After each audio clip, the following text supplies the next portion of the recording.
Her position should have known a private email was no place to send and receive classified information. You're right, an average person does know not to do that. This is no average person. This is a former First Lady, a former United States Senator, and a former Secretary of State that the President now contends is the most competent, qualified person to be president since Jefferson. He didn't say that in 2008, but he says it now. She affirmatively rejected efforts to give her a state.gov account. She kept these private emails for almost 2 years and only turned them over to Congress because we found out she had a private email account. So you have a rogue email system set up before she took the oath of office, thousands of what we now know to be classified emails, some of which were classified at the time. One of her more frequent email comrades was in fact hacked, and you don't know whether or not she was. And this scheme took place over a long period of time and resulted in the destruction of public records, and yet you say there is insufficient evidence of intent. You say she was extremely careless, but not intentionally so. You and I both know intent is really difficult to prove. Very rarely do defendants announce, on this date, I intend to break this criminal code section.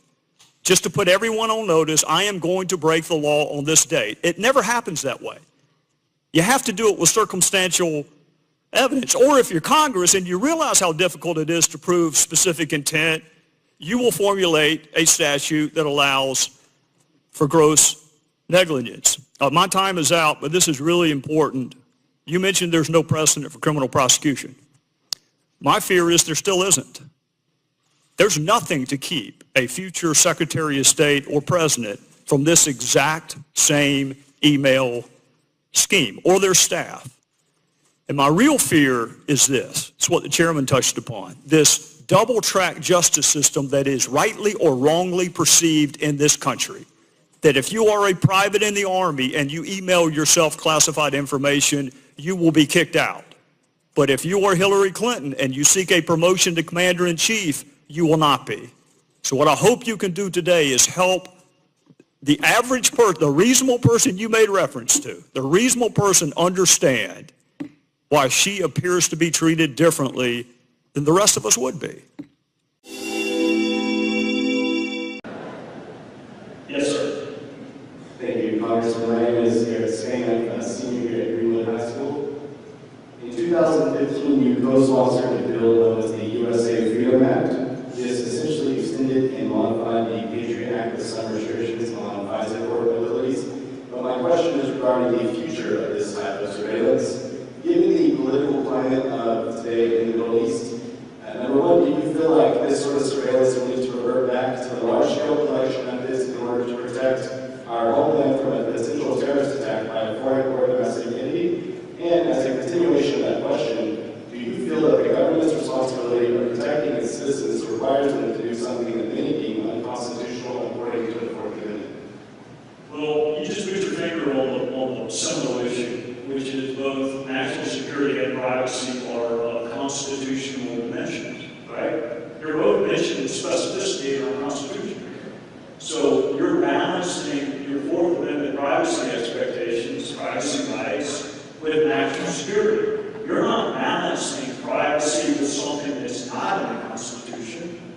These are two constitutional precepts. I am a former prosecutor who greatly values law and order, and I think national security is the preeminent function of government.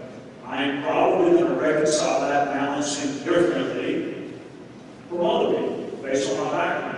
If there's going to be an overcorrection, I am probably going to overcorrect towards national security. Why? You do have the freedom of speech. You do have the freedom to have government seek a warrant in most instances. And you do have the freedom of a jury trial. And you do have the right to counsel. And not a single one of those rights is of much use to you if you're dead. So that's kind of the way I look at it.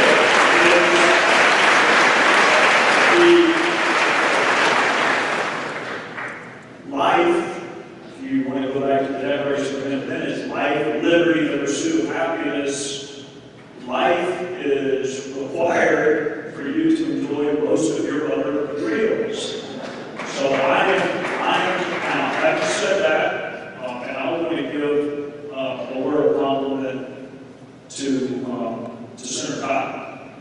Senator Cotton stood on the floor of the House and defended this nation's right to protect itself, even during the time when it wasn't all that popular to do so. He has a unique background, both military, he's a lawyer, but he wanted to go in as an infantryman and not as a lawyer. And he's on the Senate Intel Committee right now. If you were on the House Intel Committee with me and Ricky Crawford, if you were on the Senate Intel Committee, Tommy Cotton, you would see that there are lots and lots of people who want to do you harm. And they want to do you harm, not because they know you and you've offended them in some way. They want to do you harm because you are an American. So you want your government protecting you. The big threat to me, not the bulk data collection, nearly as much as FISA is an agreement that we're going to allow government to have certain powers, and in exchange for those powers, you are going to protect the privacy of U.S. citizens. And when I see things leaked on front pages of major newspapers that are supposed to remain classified and secret because they involve U.S. persons, then this agreement we made with government that we will give you power, but you have to treat it responsibly and safeguard our privacy, that agreement is subject to being renegotiated. So, what I would recommend as a Department of Justice is if you want Tom Cotton, Steve Womack, Ricky Crawford, French, Cruz, Senator Pelosi, you want us to defend the reauthorization programs, take the leaks seriously and do something about them. It's a felony to disseminate classified information, and I'd like to see the leaks taken just as seriously as the last question that took the right to privacy. Yes, ma'am. FBI. Joining us now, Republican Congressman TREY GOWDY of South Carolina. He's a key member of both the Intelligence and Judiciary Committee. Senator, thanks so much for joining us. Yes, sir. Thank you. What did you think of the testimony from the FBI director on Capitol Hill today? Same thing I thought this time last fall. He has a very difficult job. Tough facts make for tough conclusions. I do understand the frustration of my friends on the other side. But the reality is, I think Secretary Clinton is primarily responsible for the position that Director Comey found himself in. But I do admit difficult facts make for unusual conclusions. You serve on the Intelligence Committee in the House. The top Democrat on that committee, Adam Schiff, he had this to say about Comey's testimony in a tweet. Real choice was not conceal or speak. Comey spoke about Clinton and concealed Trump investigation. Real choice was to abide by DOJ, Department of Justice, policy or violate. So he's suggesting there was a double standard. Do you agree with him? Well, I think it was an unusual case. Keep in mind, Loretta Lynch recused herself, or at least removed herself. It wasn't a formal recusal because she met on the tarmac with a spouse of a suspect of an ongoing investigation. So every part of it was difficult. This is the way I would kind of distinguish those two fact patterns. He told us at the end of the investigation that he was not going to pursue charges against Secretary Clinton.